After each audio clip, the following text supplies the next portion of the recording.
Welcome to the Chinese Lore Podcast, where I retell classic Chinese stories in English. This is episode 24 of Journey to the West.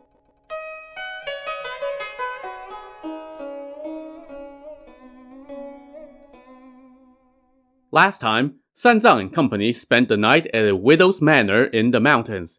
She told them about her immense wealth and her 3 beautiful young daughters, and how they were all looking for husbands. She initially proposed a 4-way match between the 4 pilgrims and her daughters. While Sanzang, Sun Wukong, and Sha Zeng all flatly refused, Zhu Bajie, being the pig that he was tempted. Well, more than tempted, actually. He snuck out and secretly worked it out with his hostess that he would in fact stay and be her son-in-law.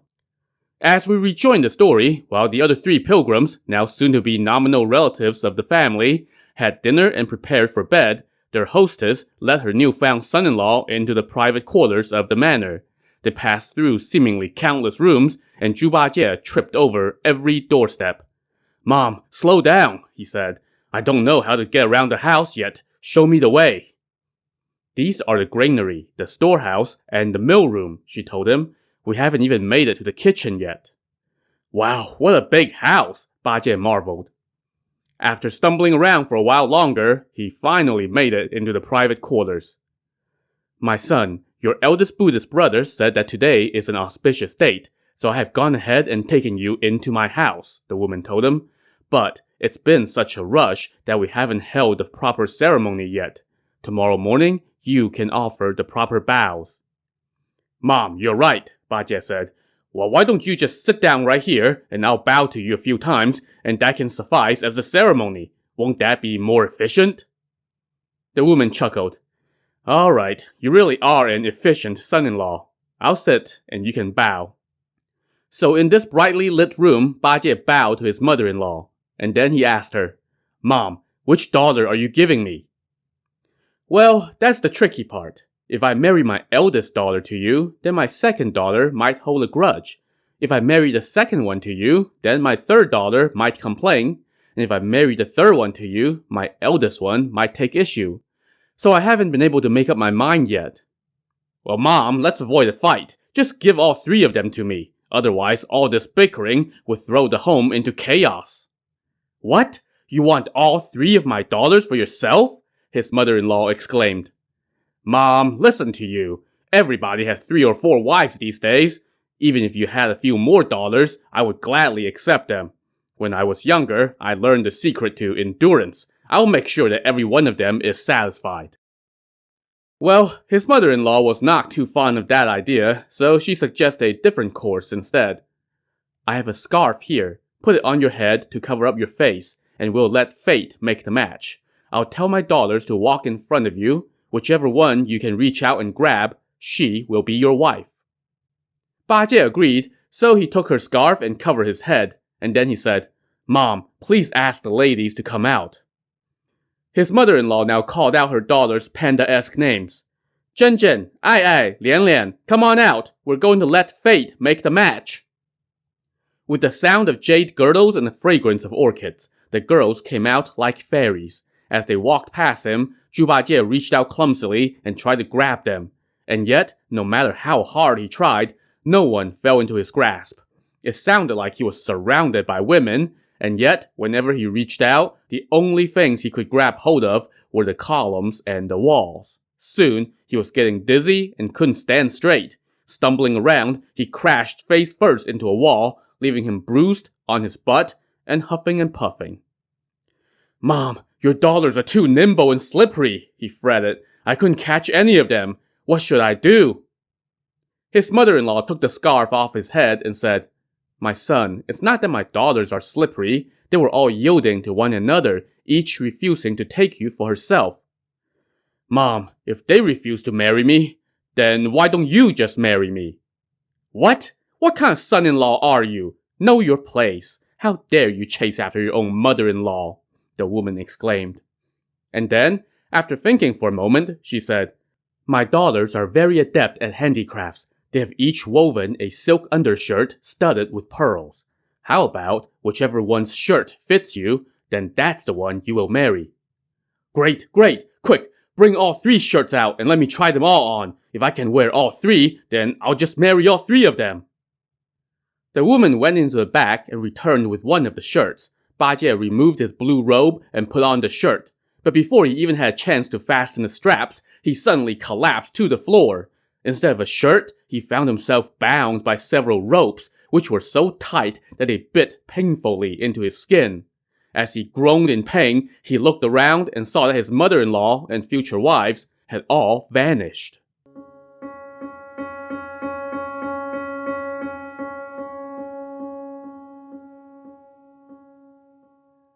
When morning came, Sanzang, Sun Wukong, and Sha Zeng woke up. But when they opened their eyes, the fancy manor that they had gone to bed in the night before had disappeared.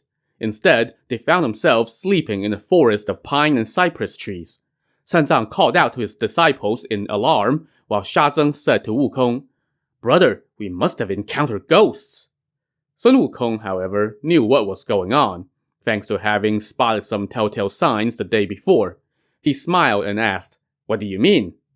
Sanzang said, "Look at where we are sleeping." "Oh, it's comfortable here in the woods," Wukong chuckled. "But I wonder where that dum-dum is suffering."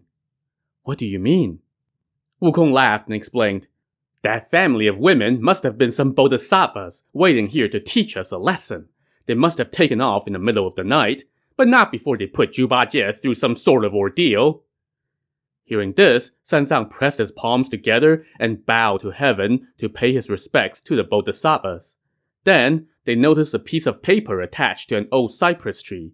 Sha Zeng brought it over to his master, and it said, "Although the old dame of Li Mountain had no desire, Guan Yin invited her to leave her mount.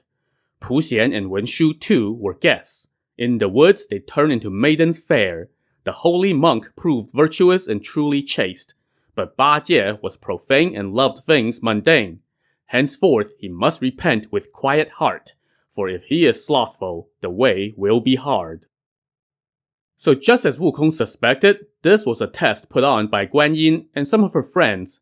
The old dame of Li Mountain was a fairy in Taoist mythology who, according to legends, trained heroines in every age. Pu Xian and Wen Shu, meanwhile, were fellow bodhisattvas. While Sanzang and company were discussing their encounter, they suddenly heard a voice ring out from deep in the woods, shouting, "Master, it's killing me! Save me! I'll never dare to do this again!" "Wukong, could that be Bajie?" Sanzang asked. "It must be," Sha Zeng agreed. But Wukong said, "Brother, forget about him. Let's go." But Sanzang disagreed. "That idiot may be foolish, but he is at least fairly honest. Plus, he's strong and can carry the luggage. On account of the bodhisattva previously showing him compassion, let's save him and take him with us. I don't think that he will dare to commit such an offense again." So Sha Zeng tidied up their things while Wukong unhitched the horse. They then escorted Sanzang deeper into the woods to look for Zhu Bajie. After some searching, they found him trussed up to a tree, moaning and groaning. Approaching the bound pig, Wukong laughed. "Hey, good son-in-law, it's late in the morning. Why haven't you gotten up to thank your parents and pay your respects to master? Why are you here playing games? Hey, where's your wife? What a good son-in-law, all bound up and beaten." Well, at this point, Zhu Bajie could do nothing but suffer his taunts in silence while he endured the pain. Sha Zeng, however, being the kind-hearted one in the group, couldn't bear to see his fellow disciple like this, so he put down the luggage and untied Zhu Bajie, who kowtowed to his fellow pilgrims and was covered in shame. He then picked up a pinch of soil as incense and kowtowed toward the heavens. "Do you recognize those bodhisattvas?" Wukong asked him. "I was all dizzy and cross-eyed. How could I recognize any of them?" Wukong handed him the message that they found, and that only added to Bajie's shame. And even Sha Zeng got in a little good-natured dig, telling him, "Hey brother, what good luck for you. You're so impressive that 4 bodhisattvas wanted to marry you." "Oh brother, never mention this again. I'm so embarrassed I can die," Bajie pleaded.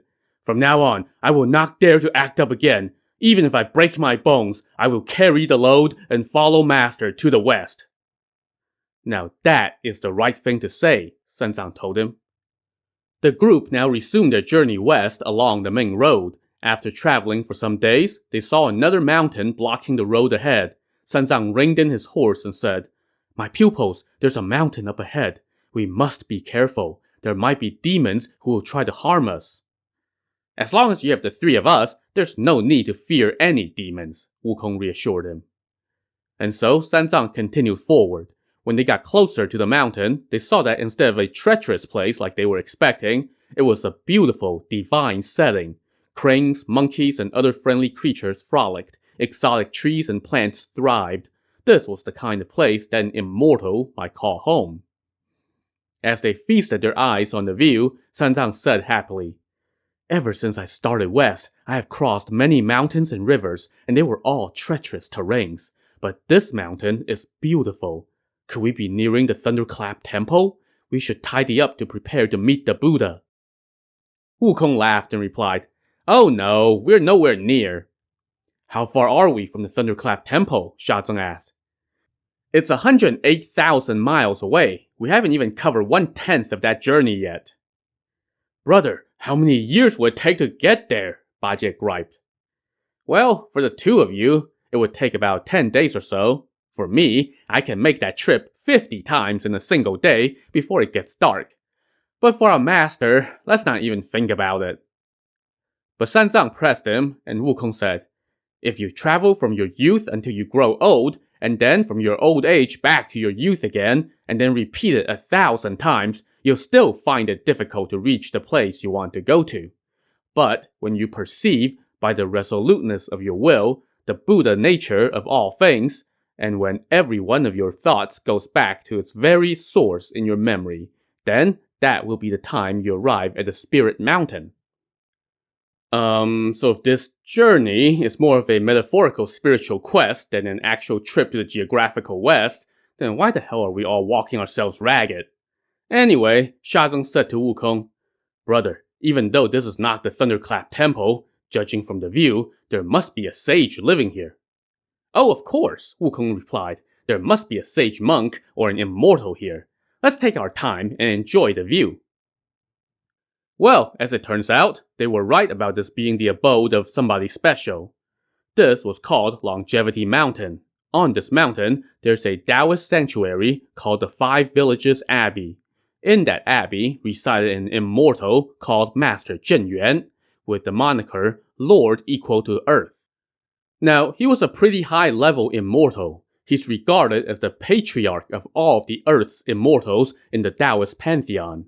He rubs elbows with the three purities, who are considered pure manifestations of the Tao and the three highest gods of Taoism. So by all accounts, this Master Zhen Yuan was a powerful being. In addition to his powers, he also possessed a special treasure. It was a tree that sprang from a divine root that existed from the time when the universe first came into being, even before heaven and earth were separated from one another. The special tree was called the grass-returning cinnabar, or the ginseng fruit, or also translated as man fruit.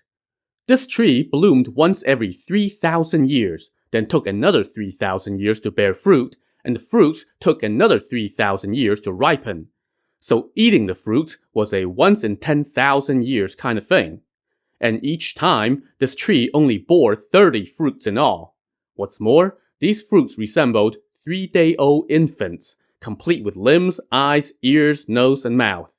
Yeah, weird, I know. Anyway, those lucky enough to get a taste of this rarest of fruits would add 360 years to their lives just by sniffing its fragrance. If they actually ate one of these baby fruits, or fruit babies, they would add 47,000 years to their lives. So yeah, I think I could get over any squeamishness about biting off the head of a baby-like apple for that. Anyway, the day that the pilgrims arrived on Longevity Mountain, Master Zhen Yuan had received an invitation from Heavenly Primogenitor, one of the three purities, and, as we know from Investiture of the Gods, the founder of the Chan sect of Taoism. Heavenly Primogenitor had asked Zhen Yuan to go to his palace in the sky to attend the lecture that he was giving. So Zhen Yuan departed with 46 of his current stable of 48 students. He left the two youngest acolytes at the sanctuary to house sit. These two newbies were called Clear Wind and Bright Moon. Clear Wind was only 1,320 years old, while Bright Moon was just 1,200 years old. So they were basically teenagers in Taoist terms. And just like any parent leaving a teenager behind to watch the house, Zhen Yuan left them detailed instructions. I can't decline Heavenly Primogenitor's invitation, and thus must go to his lecture, Zhen Yuan told his two young acolytes. You two must watch the sanctuary carefully. Within the day, an old friend of mine will be passing through. You must not neglect him. Also, you may harvest 2 of my ginseng fruits for him to eat, as a sign of my past friendship with him. Who's your old friend, master? The acolytes asked. Please tell us so we can welcome him properly. He is a sage monk sent by the Tang Emperor of the East. His name is Sanzang. He is currently traveling west to see the Buddha and fetch scripture. The two acolytes laughed. Confucius said, one does not take counsel with those who follow a different path. We are Taoists. How do we become friends with a monk? What do you know? Zhen Yuan explained. That monk is a reincarnation of Golden Cicada, the second disciple of the Buddha. 500 years ago, he and I met at the feast of the Olambana Bowl. He personally offered me tea. That's why I consider him an old friend. Hearing this, the two acolytes promised to obey their master's command. But before he left, he reminded them, all of my fruits are numbered. Only give him 2, no more. Clear Wind replied, when the garden was opened, we all shared 2 of the fruits, so there are still 28 on the tree. We would not dare to harvest more. Zhen Yuan added, Sanzang may be my old friend, but you must guard against the other members of his party. Don't let them know about the fruits. The acolytes accepted his instructions, and then Zhen Yuan and the rest of his disciples took off for heaven, assured in the knowledge that no unsanctioned fruit-related activities would happen in his absence.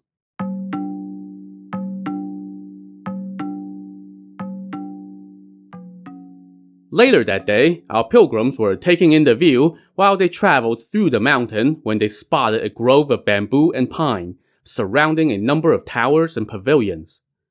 Wukong, what do you think that place is? Sanzang asked. It's either a Taoist sanctuary or a Buddhist shrine. We'll know once we get a little closer, Wukong answered. Soon, they arrived at the door to the sanctuary and saw that it was a truly spiritual place, as described in verse.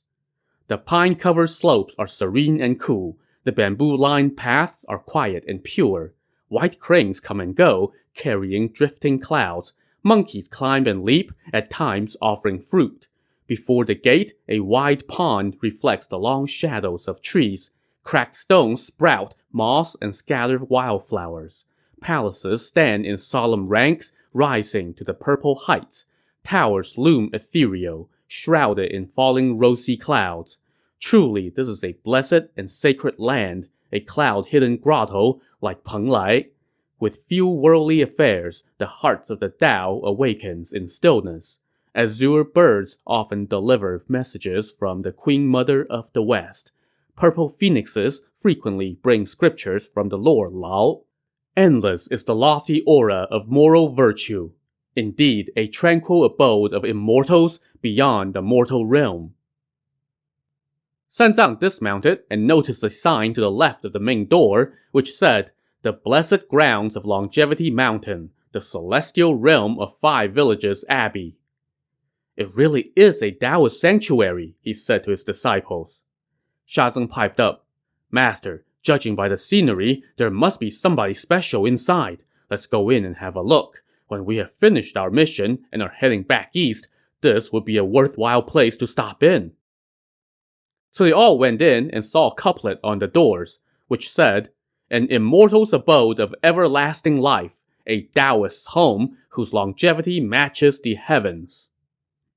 Wukong chuckled. Well, this Taoist must be lying and bragging. When I caused a row in heaven 500 years ago, I didn't even see such boasting on Lao Zi's doors. Oh, who cares? Let's just go in, Zhu Bajie said. Maybe this Taoist actually has some cultivation. Who knows? When they approached the second set of doors, they saw 2 young acolytes rush out. They looked graceful and refined, with fair faces and hair tied up in twin knots in the style of youths. Their Taoist robes swirled with mist at the collar and feather sleeves fluttered in the wind. They wore waistbands with dragon head knots and straw sandals bound with soft silken threads. These were Clear Wind and Bright Moon, the 1,000-year-old kids that Master Zhenyuan had left in charge. They welcomed Sanzang courteously and invited him inside to sit. He was pleased and followed them into the main hall. This was a large parlor facing south, decorated with carved lattice panels. The acolytes invited Sanzang in, and he saw on the center wall 2 large characters that said, Heaven and Earth. In front of that wall sat a red incense table, on which sat a golden incense burner and tools for lighting incense.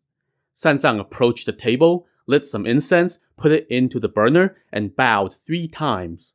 Then, he turned back to the acolytes and asked, Your 5 villages abbey is truly an immortal land of the West. But why do you only offer incense to the characters Heaven and Earth, instead of to the 3 purities, the 4 emperors, or all the lords of the celestial heaven? The acolytes laughed and replied, Elder, to tell you the truth, of those 2 characters, the one on top might deserve our reverence. The one on the bottom is only there because of flattery on our master's part. What do you mean, flattery? A befuddled Sanzang asked. The 3 purities are our master's friends. The 4 emperors are his old acquaintances. The 9 luminaries are his juniors. And the celestial spirits of fate are his B-list guests. At that, Sun Wukong started doubling over laughing, prompting Zhu Bajie to ask him what's up. And I thought I knew how to BS, Wukong said as he guffawed. Turns out these acolytes are even bigger liars than me. Ignoring his snark, Sanzang asked the acolytes where their master was, and they told him, Our master was invited by Heavenly Primogenitor to go to heaven to listen to a lecture, so he is not home. Oh, that's enough, you lying kids, Wukong shouted. Don't you know whose leg you're pulling? Who in heaven would invite your 2-bit master to a lecture? Eager to defuse a potential squabble, Sanzang checked his disciple. Wukong, don't argue. It would be rude of us to come in and turn right around and leave. As the saying goes, herons don't eat heron meat. Since their master is not home, why hassle them? You go take the horse to graze out front. Shazeng, you watch our luggage. Have Bajie unpack our things. Borrow some grain and their kitchen to make a meal. When we leave, give them a few coins for the firewood, and that's that. Go tend to your duties, and I'll rest here a bit. After we eat, we will leave. While the 3 disciples went off to carry out their assignments, the 2 acolytes were secretly impressed with Sanzang. What a good monk, they thought to themselves. He really is a Western sage reincarnated into the mortal realm. He still retains his true essence. And then they remembered their master's instructions to serve his old friend a couple of the ginseng fruits, but to be on guard about his old friend's disciples. Clear Wind said to Bright Moon, Brother, are we sure that monk is the old friend that our master spoke of? Let's ask him some questions to make sure. So they approached their guest and asked if he was the Tang Sanzang sent by the Tang kingdom to go west to fetch scriptures. Sanzang answered in the affirmative and asked how they knew his name.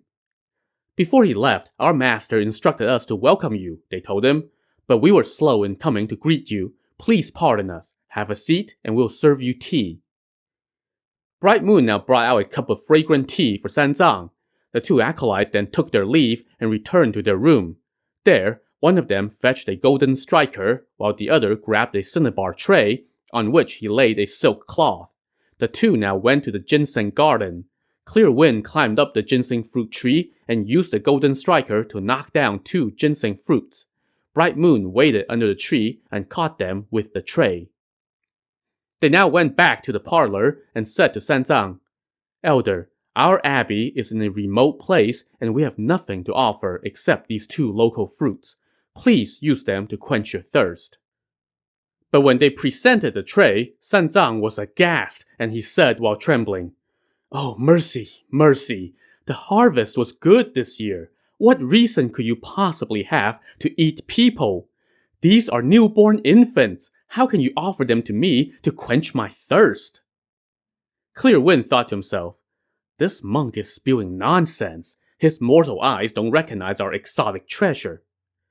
Bright Moon explained to Sanzang, Elder, this is called the ginseng fruit. It's fine to eat one. Nonsense, nonsense, Sanzang protested. How much suffering did their mothers endure to birth them? And yet, before they're even 3 days old, you're using them as fruit? But these really did grow from a tree, Clear Wind said. Nonsense, nonsense. How can people grow from trees? Take them away. Oh, how inhumane. With their guest obstinately refusing their precious offering, the two acolytes had no choice but to take the fruits back to their own room. Now, apparently, these ginseng fruits don't keep for long once they have been harvested, as they would harden quickly. So hey, why let a good thing go to waste? The two acolytes now sat on the edge of their beds and helped themselves to the unexpected treats and 47,000 extra years of life, while having a good laugh over what an ignoramus their supposed honored guest was. Well, as it so happened, right next to their room was the kitchen. And in the kitchen at that moment, Zhu Bajie was busy cooking, but he overheard the acolytes' chatter and listened in. And it sure was convenient that their conversation was full of helpful exposition, including a complete tutorial on how you need to have the golden striker and the cinnabar tray to harvest these fruits. And as he listened to them munch their special treats, Zhu Bajie started drooling and hankering for a taste. But he also figured that he was way too much of a klutz to secure said illicit fruits discreetly. So he waited for Sun Wukong to come back. Meanwhile, he lost all interest in cooking and just kept poking his head out to look for his brother. After a short while, Sun Wukong came back from grazing. He hitched up the horse and went toward the back, but he heard someone go, Psst! Over here! Over here! He turned and saw Bajie frantically waving him toward the kitchen. Well, this can only be good. To see what shenanigans they will get into, tune in to the next episode of the Chinese Lore Podcast. Thanks for listening.